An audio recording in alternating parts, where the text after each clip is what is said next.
بسم اللہ الرحمن الرحیم۔ السلام علیکم ناظرین، آج ہم جس موضوع پر بات کرنے جا رہے ہیں وہ بہت اہم اور خاص ہے، اور وہ موضوع ہے دماغ میں شیطانی خیالات اور وسوسوں کا آنا۔ ناظرین، شیطانی وسوسوں کے بارے میں شریعت میں کیا حکم ہے؟ کیا گندے وسوسوں اور خیالوں کا بھی انسانوں کو گناہ ملتا ہے؟ اور اگر نماز کے دوران گندے خیالات آئیں تو کیا نماز باطل ہو جائے گی؟ اور آج ہم آپ کو یہ بھی بتائیں گے کہ دوران نماز اور عام حالات میں ان وسوسوں کے پیدا ہونے کی وجوہات کیا ہیں، اور ایسے وسوسوں سے بچنے کا مسنون طریقہ کیا ہے۔ اس حوالے سے احادیث مبارکہ اور حضرت علی رضی اللہ تعالی عنہ کا وہ فرمان بتائیں گے جس کی مدد سے آپ ان سے جان چھڑا سکتے ہیں، لیکن اس کے لیے یہ ویڈیو آخر تک ضرور دیکھیے گا۔ محترم ناظرین، وسوسہ بیماری کی ایک قسم ہے جو کہ شیطان کے انسان پر حاوی ہونے کی وجہ سے پیدا ہوتی ہے، یا پھر نفس امارہ کا جب غلبہ ہو تب وسوسے آتے ہیں۔ موجودہ دور میں منتشر بیماریوں میں سے وسوسہ بہت ہی خطرناک بیماری ہے۔ وسوسہ برے خیالات اور شکوک و شبہات کا نام ہے جسے شیطان انسان کے دل میں ڈالتا رہتا ہے۔ یہ وسوسہ کبھی عقیدہ کے متعلق ہوتا ہے، مثال کے طور پر یہ خیال آنا کہ کیا اللہ موجود ہے، اللہ کو کس نے پیدا کیا۔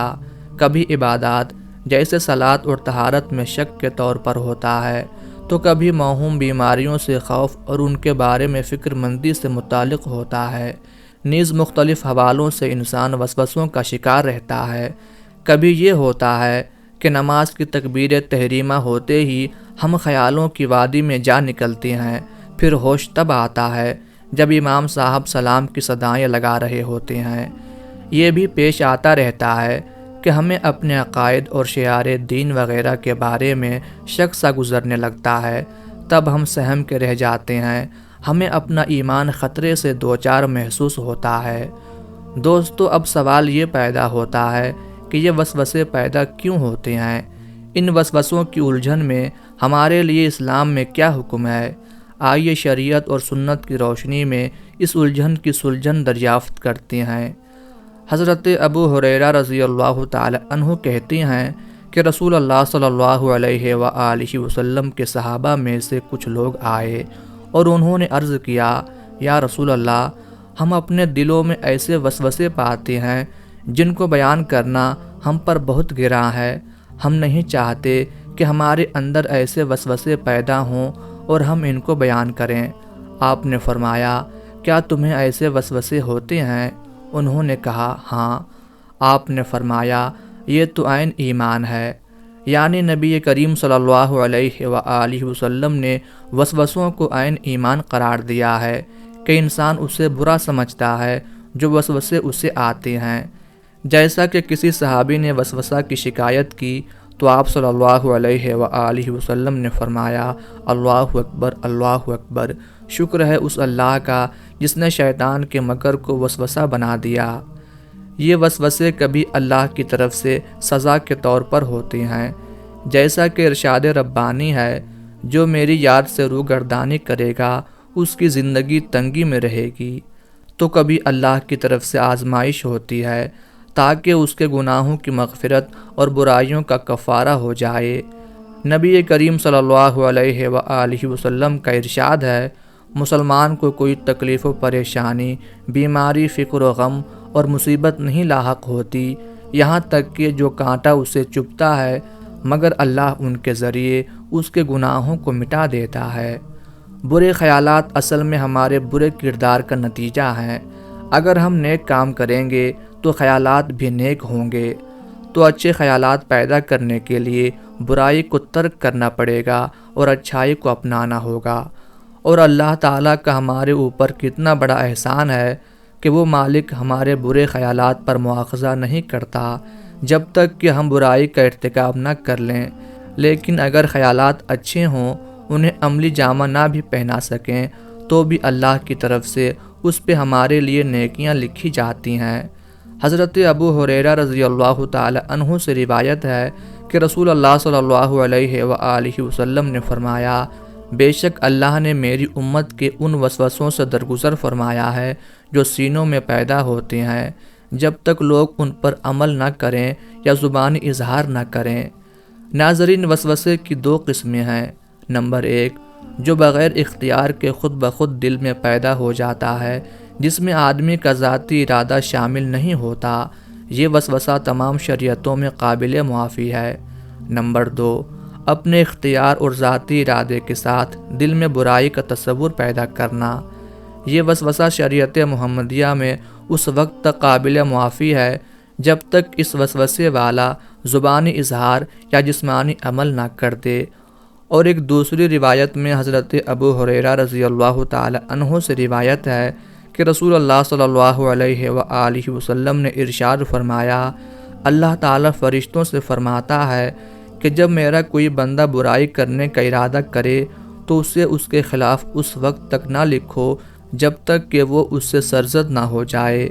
اگر وہ اس برائی کا ارتکاب کر لے تو اسے ایک ہی گناہ لکھو، اور اگر اس نے اسے میری خاطر چھوڑ دیا تو اس کے لیے ایک نیکی لکھ دو، اور جب وہ نیکی کرنے کا ارادہ کرے لیکن اسے نہ کر سکے تو اس کے حصے میں ایک نیکی لکھ دو۔ پھر اگر وہ نیکی کر لے تو اس کے لیے 10 سے 700 گنا تک لکھو۔ اسی طرح ایک اور حدیث میں مذکور ہے، ابو امامہ رضی اللہ تعالی عنہ بیان کرتے ہیں کہ نبی کریم صلی اللہ علیہ وآلہ وسلم نے فرمایا کہ بائیں طرف والا فرشتہ غلطی کرنے والے مسلمان سے 6 گھنٹے تک قلم اٹھائے رکھتا ہے، تو اگر وہ اپنے کیے پر نادم ہو اور اللہ تعالیٰ سے استغفار کرے تو اسے ختم کر دیتا ہے، اگر نہ کرے تو ایک گناہ لکھتا ہے۔ ناظرین، یہ دھیان رہے کہ شیطانی وسوسے سے نماز باطل نہیں ہوتی۔ نماز اپنی جگہ درست ہے، بھلے جیسے بھی خیالات آتے رہیں۔ اس لیے اس وسوسے سے پریشان ہو کر نماز چھوڑ دینا بہر صورت غلط ہے، کیونکہ نماز دین کا ستون ہے اور اسے قائم کیے بغیر ہم مسلمان نہیں ہو سکتے۔ نبی کریم صلی اللہ علیہ وآلہ وسلم نے فرمایا، جب نماز کے لیے اذان دی جاتی ہے تو شیطان ہوا خارج کرتا ہوا بڑی تیزی کے ساتھ پیٹھ موڑ کر بھاگتا ہے تاکہ اذان کی آواز نہ سن سکے، اور جب اذان ختم ہو جاتی ہے تو پھر واپس آ جاتا ہے، لیکن جوں ہی تکبیر شروع ہوئی وہ پھر پیٹھ موڑ کر بھاگتا ہے۔ جب تکبیر بھی ختم ہو جاتی ہے تو شیطان دوبارہ آ جاتا ہے اور نمازی کے دل میں وسوسے ڈالتا ہے، کہتا ہے کہ فلاں بات یاد کر، فلاں بات یاد کر۔ ان باتوں کی شیطان یاد دہانی کراتا ہے جن کا اسے خیال بھی نہ تھا، اور اس طرح اس شخص کو یہ بھی یاد نہیں رہتا کہ اس نے کتنی رکعتیں پڑھی ہیں۔ ناظرین، آئیے اب جانتے ہیں کہ نماز اور عام حالات میں شیطانی وسوسوں سے کیسے بچا جائے۔ شیطانی وسوسے لوگوں کے لیے بے حد پریشان کن ہیں، خاص طور سے نمازی حضرات کے لیے۔ دوستو، اگر نماز میں وسوسہ پیدا ہو کہ سورہ فاتحہ میں نے پڑھی کہ نہیں، تو ایک مرتبہ مزید فاتحہ پڑھ لیں، کیونکہ ایسا بھی ممکن ہے کہ آپ نے فاتحہ نہ پڑھی ہو۔ لیکن اگر ہمیشہ نماز میں سورہ فاتحہ نہ پڑھنے کا خیال ہو تو یہ یقیناً شیطان کی طرف سے ہے، جو آپ کو نماز سے غافل کر دینا چاہتا ہے۔ یہی چیز اور کوئی ذکر یا دعا پڑھنے یا نہ پڑھنے کے متعلق منطبق کر سکتے ہیں۔ اور اگر آپ کے دل میں ایک سجدہ کم کرنے یا ایک رکعت کم یا زیادہ کرنے کا خیال آ رہا ہے تو یہ شک کا معاملہ ہے۔ یہاں یقین پر اعتماد کرتے ہوئے صرف ایک ہی سجدہ شمار کریں اور ایک سجدہ مزید کریں۔ آخر میں سلام پھیرنے سے پہلے سجدہ سہو بھی کر لیں۔ اگر آپ کے ساتھ ایسا معاملہ اکثر ہوتا ہے تو ہلکی تیز آواز کے ساتھ تکبیر کہا کریں، حتیٰ کہ سجدہ میں جاتے ہوئے بھی، تاکہ آپ کو معلوم ہو کہ میں ابھی ایک سجدہ کر لیا ہوں، اب دوسرا کرنا ہے۔ اگر کسی کو اکثر پہلے قاعدہ کے متعلق شک ہو جاتا ہے کہ قاعدہ کیا کہ نہیں، اگر شک ہو جائے تو آخر میں سجدہ سہو کر لیں، کیونکہ قاعدہ اولا واجب ہے۔ اگر چھوٹ جائے تو سلام پھیرنے سے پہلے سجدہ سہو کرنے سے وجوب کی تلافی ہو جائے گی۔ نماز میں انہی مذکورہ چیزوں کا وسوسہ زیادہ تر پیدا ہوتا ہے۔ اگر یہ وسوسے ہمیشہ آیا کریں، یعنی ہر نماز میں ہمیشہ اس قسم کا شبہ پیدا ہو، تو یقیناً یہ شیطان کی طرف سے ہے، جو انسان کو نماز سے غافل کر دینا چاہتا ہے، بلکہ اس طرح نماز سے ہی دور کرنا چاہتا ہے۔ ناظرین، اکثر لوگ نماز پڑھتے ہیں مگر انہیں نماز کی لذت نہیں محسوس ہوتی اور وہ شیطانی وسوسوں کا شکار رہتے ہیں۔ اس کی اصل وجہ یہ ہے کہ ہم نماز میں اللہ کا تصور کرنے کی بجائے ادھر ادھر دھیان رکھتے ہیں، جبکہ ہمیں حکم ہوا ہے کہ اس طرح نماز پڑھیں گویا اللہ کو دیکھ رہے ہیں۔ اگر اللہ کو نہیں دیکھ سکتے تو یہ تصور کریں وہ ہمیں دیکھ رہا ہے۔ اور یہ بھی ضروری ہے کہ عبادت میں اخلاص پیدا کیا جائے اور اخلاص ختم کرنے والے امور سے بچا جائے، یعنی عبادت خالص اللہ کا تقرب حاصل کرنے کے لیے ہو، اس میں دنیاوی کوئی غرض و منفعت شامل نہ ہو، اور پھر عبادت میں خشوع و خضوع پیدا کریں تو انشاءاللہ ہمیں عبادت کی لذت محسوس ہوگی، شیطانی وسوسے اور اس کی تدابیر سے بھی بچ سکیں گے اور ہماری عبادت اللہ کے ہاں مقبول ہوگی۔ آخری پر ہم اس بات کی طرف بھی توجہ دلانا چاہیں گے کہ ہماری ذمہ داری بنتی ہے کہ ہم کسی بھی ایسے کام سے باز رہیں جن کی وجہ سے نماز یا عام حالات میں برے خیالات پیدا ہوتے ہیں۔ مثلاً بعض لوگ حیا باختہ فلمیں دیکھتے ہیں یا تصویریں دیکھتے ہیں جو ذہن میں رچ بس جاتی ہیں اور پھر اپنا کام دکھاتی ہیں۔ اگر آپ ایسی کسی چیز میں مبتلا ہیں اور آپ انہیں ناپسند بھی کرتے ہیں تو اس سے اپنا پیچھا چھڑائیں، یا اگر عورت کے دل میں تھوڑی بہت خاوند کی ضرورت اور رغبت ہو، یا خاوند کو اپنی بیوی کی رغبت ہو، یا کسی بھوکے کو کھانے کی حاجت ہو، تو اسے چاہیے کہ اگر نماز کا وقت ادا کرنے میں ابھی فرصت ہے تو پھر پہلے اپنی ضرورت پوری کر لیں اور بعد میں نماز ادا کریں، جیسا کہ نبی کریم صلی اللہ علیہ وآلہ وسلم سے یہ ثابت ہے کہ آپ نے فرمایا، جب شام کا کھانا سامنے رکھ دیا جائے تو نماز مغرب سے پہلے کھانا کھاؤ اور اپنا کھانا چھوڑ کر نماز کے لیے عجلت نہ کرو، یعنی جب کھانا تیار ہو اور انسان کو کھانے کی طلب ہو تو وہ نماز کے لیے جانے سے پہلے کھانا کھا لے، کیونکہ جب نماز سے پہلے کھانا تیار ہو جائے تو انسان کی توجہ اس کی طرف مبذول ہوگی، جس کی وجہ سے نماز میں کمی واقع ہوگی۔ لہٰذا نبی کریم صلی اللہ علیہ وآلہ وسلم نے فرمایا، کھانے کی موجودگی میں نماز نہیں ہوتی اور نہ اس وقت جب اسے بول و براز کا تقاضا ہو، یعنی جب انسان کو کھانے یا پیشاب وغیرہ کی حاجت ہوگی تو وہ نماز میں اسی کے بارے میں سوچتا رہے گا، لہٰذا نماز کے وقت سے پہلے اپنے معاملات سے فارغ ہو جائے۔ ایک اور بات جو قابل لحاظ ہے وہ یہ کہ حرام چیزوں سے اجتناب کیا جائے۔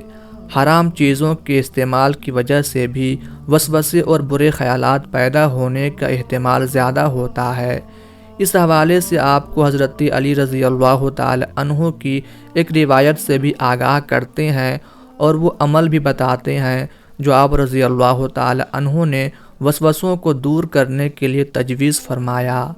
حضرت علی رضی اللہ تعالی عنہ کے پاس ایک شخص آیا اور اس نے برے خیالات اور وسوسوں کی شکایت کی، تو اس کو آپ رضی اللہ تعالی عنہ نے یہی نصیحت فرمائی کہ حرام مال اور حرام کاموں سے اجتناب کرو، اور جب بھی کھانے کے لیے بیٹھو تو لقمہ حلال پر یا غفورو یا اللہ یا رحمان پڑھ کر پھونک دو۔ اس عمل سے برے خیالات آنا رک جائیں گے۔ تو دوستو، اگر آپ بھی ایسے خیالات اور وسوسوں سے پریشان ہیں اور ان سے نجات چاہتے ہیں تو اس عمل کو کریں۔ اللہ تعالی ہم سب کو ہدایت کے راستے پر چلائے اور شیطان کے وسوسوں سے محفوظ فرمائے۔ آمین یا رب العالمین۔